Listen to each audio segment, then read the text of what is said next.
नमस्कार, मी तुषार निकम, उपाध्यक्ष निर्भय महाराष्ट्र पार्टी. तसेच मी 5 पाटील आहे, मिशन 500 कोटी लिटर जलसाठाचा. तर आज पद्मालय, तालुका एरंडोल, जिल्हा जळगाव येथे आम्ही आलेलो आहोत. आणि येथे आलो असताना हे जे मंदिर आहे, गणपतीचं मंदिर आहे, गणेश मंदिर आहे, असं म्हटलं जातं की हे भारतात एकमेव मंदिर असेल. या मंदिराचा गाभारा जो आहे हा 20 बाय 20 फुटाचा आहे. तसंच त्याचा सभामंडप जो आहे तो 35 बाय 35 फुटाचा आहे. आणि कळस जो आहे 88 ते 90 फुटाचा कळस आहे उंच.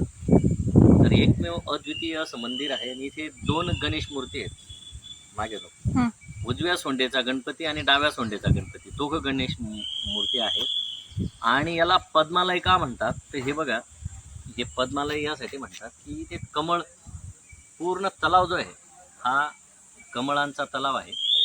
संस्कृतमध्ये कमळाला पद्म म्हणतात आणि या पद्मांचं आलय म्हणजे कमळांचं घर म्हणून याला नाव पडलं पद्मालय. आता इथे घाट बांधलेला आहे ह्या पूर्ण तलावाला. घाटही बघा, जुने चिरे आहेत. एक अद्वितीय काम आहे. आणि इथे याला महाभारतकालीन ही एक चक्रानगरी असावी असं म्हटलं जातं.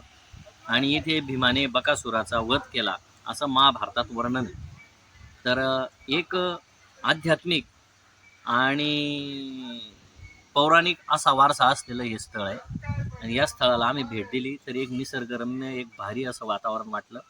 आणि म्हणून हा व्हिडिओ आम्ही काढला आहे. आणि खरोखर एक विलोभनीय असं वातावरण आहे. एवढा मोठा वटवृक्ष आहे, वटवृक्षाखाली बसलेलो आहे निवांत शांत.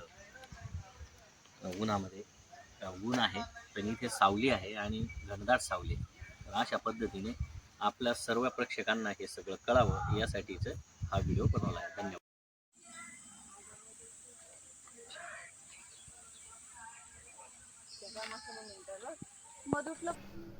या मंदिराच्या आतल्या बाजूला फोटो काढू देत नाहीत म्हणून आम्ही बाहेरूनच हे दाखवत आहोत आणि यात सांगतही आहोत.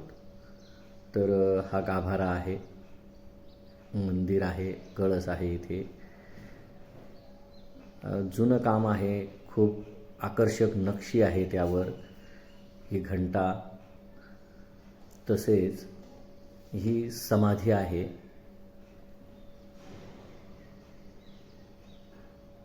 जुनं मंदिर असल्याने ही जुनी कामं, जुन्या मूर्ती बघायला मिळतात.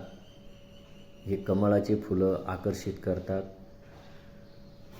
हाच तो 90 फूट उंचीचा कळस आहे. आणि हे 800 किलो वजनाचे जाते किंवा याला घट्या म्हणतात.